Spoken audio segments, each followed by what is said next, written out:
Hello friends, welcome to my channel happy family சமையல். Channel பிடிச்சிருந்துச்சுன்னா like பண்ணுங்கள், share பண்ணுங்கள், சப்ஸ்கிரைப் பண்ணுங்கள். பக்கத்தில் உள்ள பெல் ஐக்கானை கிளிக் பண்ணுங்கள். அப்போ தான் நாம் போடுற வீடியோ எல்லாமே உடனுக்குடனே உங்களுக்கு நோட்டிஃபிகேஷனில் காட்டும். இன்றைக்கி நாம் துளி கூட கசப்பே இல்லாத பாவக்காய் புளிக்குழம்பு எப்படி செய்யலான்னு பார்க்கலாம் வாங்க.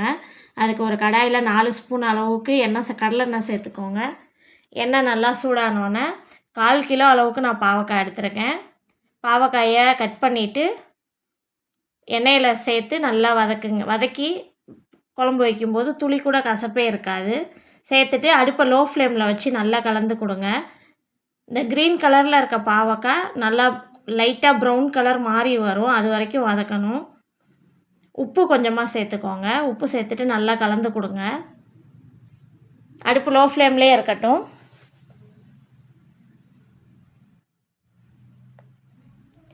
நல்லா கலந்து கொடுங்க. லைட்டாக கலர் மாதிரி வரும்போது பாவக்காய் எல்லாமே நல்லா வதங்கி வந்தோன்னே பாவக்காயெல்லாம் எடுத்துக்கோங்க.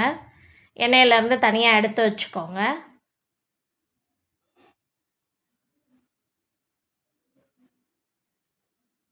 நல்லா கலந்து கொடுங்க. இங்கே பாருங்கள், இந்த மாதிரி லைட்டாக கலர் மாறி வரணும். மாறி வரும்போது நம்ம பாவக்காயை எண்ணெயை ஃபில்ட்ரு பண்ணி எடுத்துக்கலாம். அந்த எண்ணெயை வேஸ்ட் பண்ண வேணாம், அப்படியே குழம்பு தாளிக்கிறதுக்கு அந்த எண்ணெயவே யூஸ் பண்ணிக்கலாம்.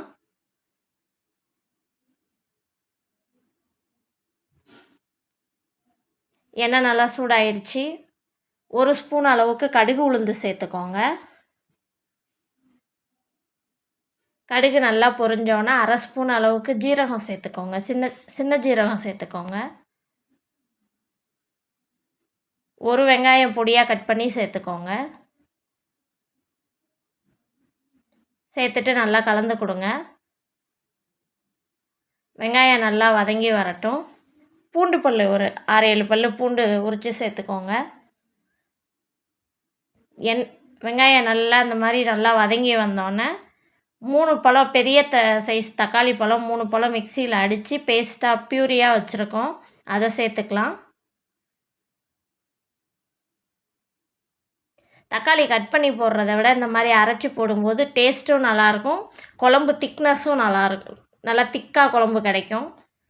ஒரு சிலர் புளிக்குழம்பு நல்லா திக்காக சாப்பிட்ணுன்னு ஆசைப்படுவாங்க. அவங்களாம் இந்த மாதிரி அடித்து இப்போ சேர்த்திங்கன்னா குழம்பு டேஸ்ட்டு நல்லாயிருக்கும். மிளகாத்தூள் 1 ஸ்பூன் அளவுக்கு சேர்த்துக்கோங்க. மல்லித்தூள் 2 ஸ்பூன் அளவுக்கு சேர்த்துக்கோங்க. சேர்த்துட்டு தூளோட பச்சை வாசனை போகிற வரைக்கும் நல்லா கலந்து கொடுங்க. மஞ்சத்தூள் ஒரு 1/4 ஸ்பூன் அளவுக்கு சேர்த்துக்கோங்க. சேர்த்துட்டு நல்லா கலந்து கொடுங்க. பாருங்கள், தக்காளி சேர்த்தோடனே தூளெல்லாம் சேர்த்தோடனே நல்லா திக்காயிடுச்சு. இந்த ஸ்டேஜில் நம்ம வதக்கி வச்சுருக்க பாவக்காவை சேர்த்துக்கலாம். சேர்த்துட்டு நல்லா கலந்து கொடுங்க. பாவக்காய் மசாலாவோடு நல்லா மிக்ஸ் ஆகி வரணும்.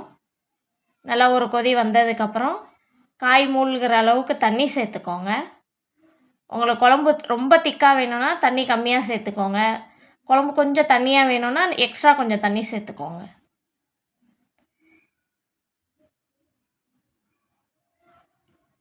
காய் நல்லா உப்பு கொஞ்சமாக சேர்த்துக்கோங்க. முன்னாடி பாவக்காயிலேயே உப்பு சேர்த்துருக்கோம், அதனால் குழம்புக்கு மட்டும் கொஞ்சமாக சேர்த்துக்கோங்க. பத்தலைனா கூட லாஸ்ட்டாக சேர்த்துக்கலாம்.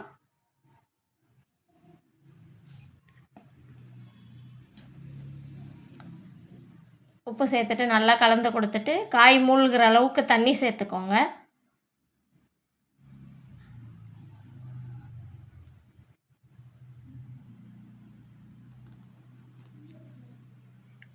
தண்ணி சேர்த்துட்டு நல்லா காய்க்கு வெந்து வந்தோடனே இறக்கிக்கலாம். குழந்தைங்களுக்கு சின்ன வயசுலேருந்தே பாவக்காய் கொடுத்துட்டீங்க அப்படின்னா அவங்க கண்டிப்பாக நீங்கள் எந்த மாதிரி செஞ்சு கொடுத்தாலும் சாப்பிடுவாங்க. பாவக்காய் டேஸ்ட்டு பிடிச்சிருந்துச்சுன்னா நீங்கள் எப்படி கொடுத்தாலும் சாப்பிடுவாங்க. சின்ன வயசுலேருந்தே குழந்தைங்களுக்கு பாவக்காவை கொடுத்துருங்க. வயிற்றில் இருக்க பூச்சி எல்லாம் செத்துரும். கருவேப்பிலை கொஞ்சமாக சேர்த்துக்கோங்க.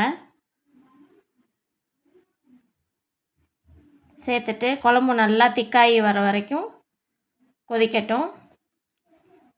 சின்ன குழந்தைங்க கொஞ்சம் கூட இந்த குழம்பு கசப்பே இருக்காது. உங்களுக்கு வேணும்னா சின்ன துண்டு வெல்லம் சேர்த்துக்கலாம். எங்கள் வீட்டில் பசங்க எல்லாருமே நார்மலாகவே பாவக்காய் சாப்பிடுவாங்க. அதனால் நான் வெல்லம் எதுவும் சேர்க்கல. நீங்கள் எந்த மெத்தடில் செஞ்சு பாருங்கள், கொஞ்சம் கூட கசப்பே இருக்காது. உங்களுக்கு மைல்டாக ஸ்வீட்னஸ் வேணும்னா கொஞ்சம் வெல்லம் சேர்த்துக்கலாம். நான் சேர்க்கல, உங்களுக்கு வேணும்னா நீங்கள் சேர்த்துக்கலாம்.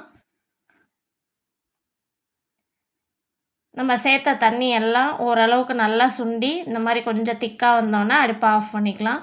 அவ்வளோதான் ஃப்ரெண்ட்ஸ், நம்மளோட பாவக்காய் புளிக்குழம்பு ரெடி. தேங்க்ஸ் ஃபார் வாட்சிங். சேனல் பிடிச்சிருந்துச்சுன்னா லைக் பண்ணுங்கள், சப்போர்ட் பண்ணுங்கள், சப்ஸ்கிரைப் பண்ணுங்கள். தேங்க்யூ.